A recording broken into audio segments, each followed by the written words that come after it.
Planeta Brasil especial em Washington, D.C., capital, centro político dos Estados Unidos. Aqui a gente vai mostrar os bastidores do poder, sob a ótica de brasileiros, imigrantes que participam de decisões que mexem não só com esse país, mas com o mundo todo. Pode chegar que a casa é grande e é toda nossa. Vamos limpar o salão para um desfile melhor. Vamos cuidar da harmonia, da nossa evolução. Da unidade vai nascer a nova idade. Da unidade vai nascer a novidade. Começamos com um olhar atento à Casa Branca. Olhar de quem começou a carreira ali, de quem quer sentir aquele gostinho de novo. Nascido nos Estados Unidos, filho de um brasileiro e de uma americana, com 1 ano de idade, Joel, ou Joe, foi morar no interior de Goiás. Depois, São Paulo, até que aos 17 anos voltou para cá. Foi estagiário na Casa Branca durante o governo Clinton, antes da Mônica Lewinsky. O primeiro emprego lá na Casa Branca era literalmente atender telefone, né, de gente ligando, pedindo pessoas. Você não sabe as pessoas mais loucas do mundo que ligam para a Casa Branca pedindo as coisas mais doidas possíveis, né? Então, gente que acho que liga do hospício, ligando, perguntando que Deus falou para ele falar com o vice-presidente para solucionar um problema. Quando se formou, foi trabalhar como assessor do Al Gore, que era vice-presidente. John, nesse seu período na Casa Branca, o que aconteceu de mais curioso com você? Eu lembro um dia que o presidente Fernando Henrique estava na Casa Branca e o Al Gore fala assim para o João: vem cá, eu quero te apresentar uma pessoa. Eu falei assim, que isso, né? Eu nunca tinha conhecido o Fernando Henrique. Eu, tudo bem, vou lá com ele e a gente está ali na porta da sala oval, tá eu, o Al Gore, o Bill Clinton, e o Gore fala: quero te apresentar o Fernando Henrique, Joel. E naquele momento que aí que eu deparo da situação que, pô, não tem, sabe, eu tinha 22 anos, talvez 21 anos, e já estou aqui no centro do poder americano com, na verdade, os meus 2 presidentes, né? Hoje é um lobista, palavra que no Brasil e em boa parte do mundo tem um tom quase pejorativo, mas nos Estados Unidos é profissão regulamentada e cheia de regras. É a intermediação de interesses privados junto aos políticos. O Joel tem uma causa, digamos, nobre. Ele defende o uso do etanol da nossa cana-de-açúcar nos Estados Unidos. Não só o álcool, mas todo e qualquer produto da chamada energia limpa a partir da cana. Eu passei os últimos 3 anos representando a única que é a indústria da cana-de-açúcar no Brasil, produzindo açúcar e álcool e tentando abrir o mercado americano, né, de etanol.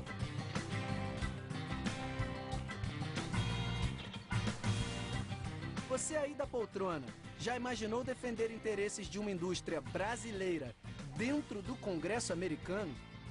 Quando você pensa em energia e produtos agrícolas, que é o que o etanol é, a energia renovável, você está tocando em 2 pontos de muito protecionismo. Tá? A agricultura tradicionalmente é uma coisa que governo brasileiro também sempre tentou proteger, e a energia é uma coisa obviamente estratégica para vários países. No começo do ano passado a gente conseguiu com a Única uma vitória tremenda, que foi o etanol de cana. Hoje é diferenciado do etanol do milho pelo próprio governo americano. Eles reconhecem, eles chamam etanol de milho um biocombustível convencional e o de cana avançado, porque ele contribui para a redução de gás de efeito estufa, com redução acima de 60%. Mas na política, nem sempre as boas intenções resolvem. É um jogo de forças.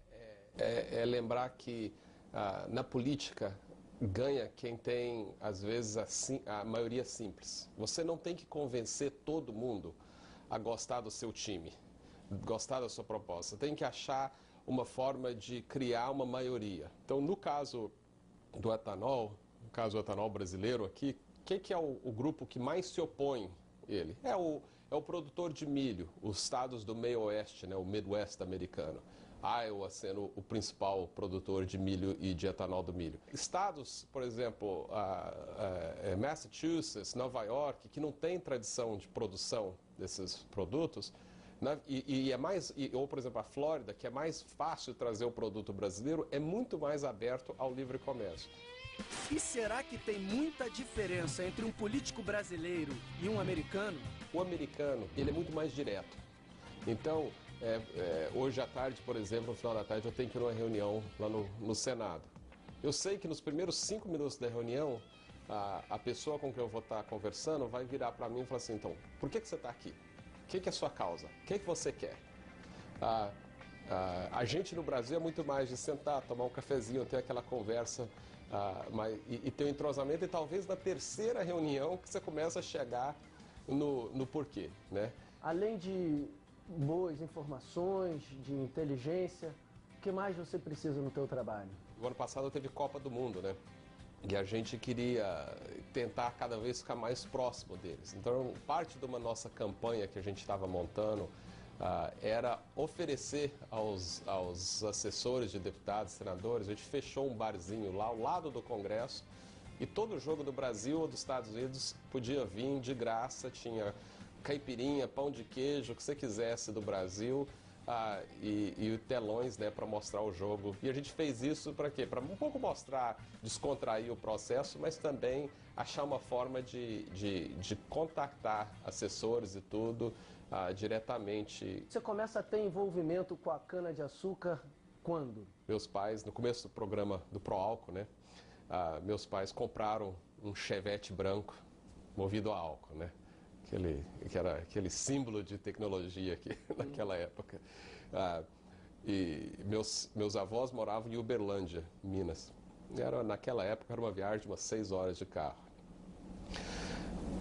Você tinha carro a álcool, mas não tinha posto que tinha combustível.